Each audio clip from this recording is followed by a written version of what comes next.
mahkota Sultan Ternate yang terus tumbuh rambut.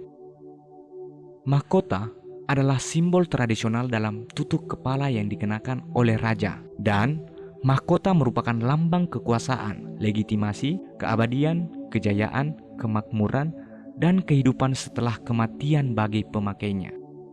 Kesultanan Ternate atau juga dikenal dengan Kerajaan Gapi yang berdiri pada tahun 1257, salah satu dari 4 kerajaan Islam di Kepulauan Maluku dan merupakan salah satu kerajaan Islam tertua di Nusantara dengan raja pertama bab masyhur. Mahkota Sultan Ternate, Stampa. Stampa merupakan nama mahkota Sultan Ternate ini. Mahkota ini sangat terkenal karena memiliki beberapa keunikan. Mahkota Stampa hingga kini masih disimpan di Keraton Kesultanan Ternate. Mahkota yang merupakan benda mati itu memiliki rambut yang bisa tumbuh dan memanjang. Bahkan untuk menjaga agar rambutnya tidak panjang, Sultan Ternate selalu melakukan ritual pemotongan rambut pada mahkota tersebut. Pemotongan rambut mahkota tersebut dilakukan setahun sekali, bertepatan dengan Hari Raya Idul Adha. Sebelum melakukan pemotongan rambut, biasanya sultan dan perangkat adat melakukan tahlilan dan sembahyang bersama terlebih dahulu.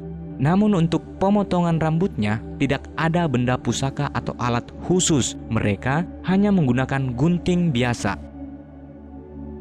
Ruangannya pun disediakan kamar khusus untuk menyimpan benda sakral tersebut. Mahkota itu disimpan dalam kotak kaca dengan rangka kayu berukuran 50 cm. Atas kotaknya diselimuti kain putih, disimpan di salah satu kamar yang dinamakan Kamar Puji.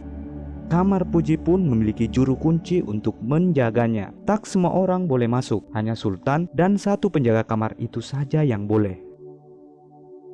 Selain memiliki rambut yang bisa memanjang, mahkota Sultan Ternate yang terbuat dari emas ini juga dihiasi dengan batu permata.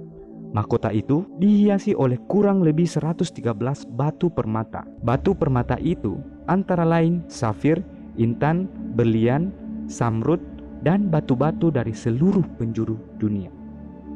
Meskipun disebut sebagai mahkota sultan, akan tetapi mahkota itu hanya dikenakan sekali, yakni pada saat dilantik menjadi sultan. Setelah itu, mahkota akan disimpan kembali. Dengan jumlah batu permata yang banyak dan rambut yang cukup tebal, serta masih ada lempengan emas, mahkota ini bisa dikatakan amat berat. Namun hingga kini belum ada yang menyebutkan berapa berat mahkota Stampa tersebut. Mahkota Stampa juga digunakan untuk pemilihan sultan baru yang akan berkuasa di Keraton Ternate. Saat pemilihan calon sultan, biasanya calon-calon akan bergiliran mengenakan mahkota tersebut. Mahkota pun bisa tidak cukup dipakai di kepala ketika calon sultan tidak direstui. Bahkan, mahkotanya bisa jatuh saat yang memakai itu tidak direstui untuk menduduki posisi sultan. Konon katanya, mahkota Stampa juga digunakan untuk pemilihan calon istri sultan. Kabarnya, siapa yang ingin jadi istri sultan harus tidur dengan mahkota itu. Jika calon istri sultan bisa tidur pulas tanpa gangguan, itu artinya dia bakal lolos untuk menjadi istri sultan.